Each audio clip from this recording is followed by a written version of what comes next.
Good morning, everyone. Just got up on Thanksgiving morning. Just wanted to stay committed, celebrate, and be grateful for such a great day. Spending time with the family. Hopefully, you're with your family.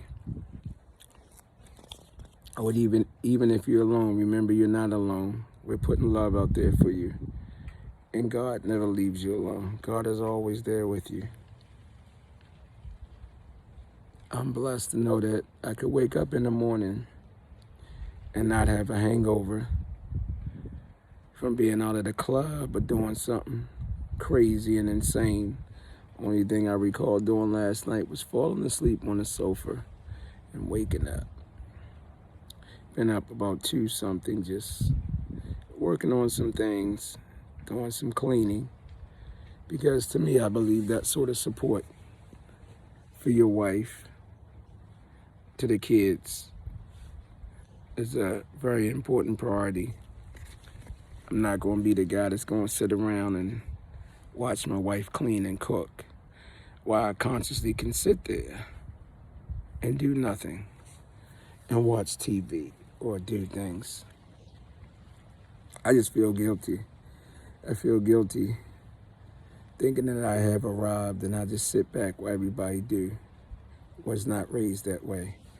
We all contribute, we all help, we all unite, and if we all work together and help one another, we all can sit back and celebrate together.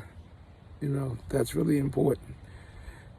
And that's what Thanksgiving's all about. It's about giving what you can, even if it's a smile, opportunity to motivate and inspire other people.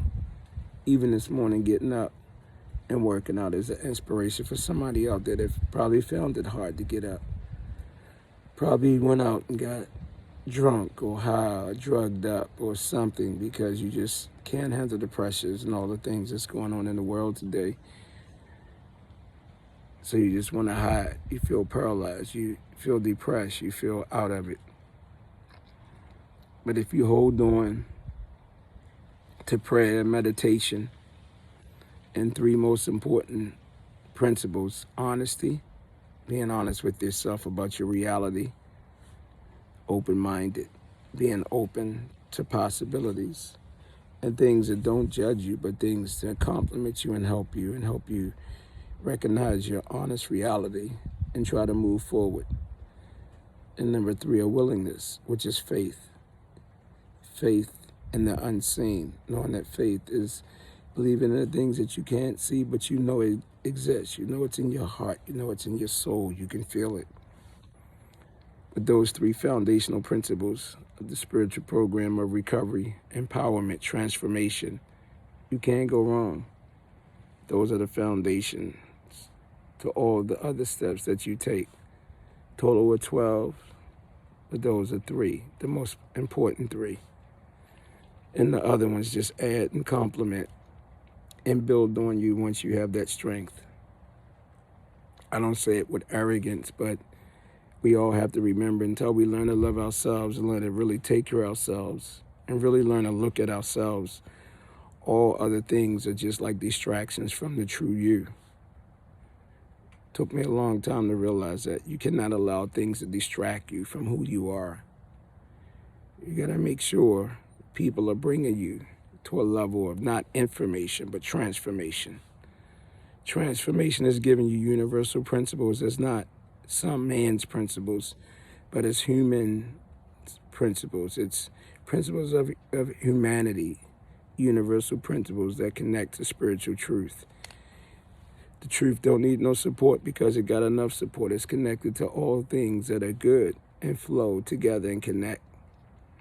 At the beginning of understanding something new or a new way to the original truth, it might seem confusing, it might be overwhelming, but at some point in time through it, if you hold on, you'll see the similarities. You'll see how it's all connected. You'll just see it's just another angle, another approach. You'll see that maybe you were closed up, or you reached a plateau where you stopped hearing it the way you were hearing it before, and the truth needed to come to you in another way, in another angle. And you got it. You got it at a different level. I know for me, when I read the Bible, or I'll use that book. Every time I read it, I learn something new, something I didn't see the last time. And that's life. It's going to be something that you're going to see differently. Even in business, I have to recognize that the path that I'm on to take care of my family, the wealth that God has blessed me with from the inside out, and even externally. Because as I sit out here on this step, listen, do you hear anything? I don't hear gunshots. I don't hear the police. I don't hear ambulance. I heard trees. It's not how I came up. Seen somebody running, seen some drug addicts, dope fiends. You seen craziness. You seen somebody being shot up, brains blew out. You seen people just gathering, copping, selling drugs, police locking people up. Chaotic. Or if you wasn't careful, you ended up getting locked up for loitering on your own step or trying to get into your own house. So when I look at my achievements and what God has blessed me with, is incomparable to someone else's blessings. It's like martial arts. They say don't compare yourself to someone else. Compare yourself to who you are and where you used to be to where you're at now. If you're still where you were at when you were in hell, and I'm saying that for me, and miserable, and wanted to kill yourself, and was in darkness, and you're still there to this day, then something's seriously wrong. You're leading a life of insanity. But if you see, and I'm saying for me that I'm sitting on this step with a beautiful setting that my wife and kids did for the holidays, and I'm sitting here in total peace as the daylight begins to set upon me, I got a lot to be thankful for. That level of wealth, when I connect with people and I talk to people, I talk about truly how to build myself, how I built myself up. I didn't get it the first time, even after going to China, seeing some of the greatest things, experiencing some of the greatest things. Come on, man, I left the projects and went to China, got certified and trained in mainland China, taught in China, came home and won world championships. But I still was lost. I still ended up making mistakes that took me to jail. It wasn't until I was ready. When I became sick and tired of being sick and tired, things changed. And even today, I'm sick and tired of being sick and tired. I look at relationships, genuine relationships, that's based upon what we bring to the table together. No one's less than. We come together and we collaborate from our hearts and our soul for a bigger purpose. And when we come together, nobody's trying to be the pimp. Nobody's trying to be the Mac. No one's trying to be the get over. What we're trying to do is connect and see the value that we bring together.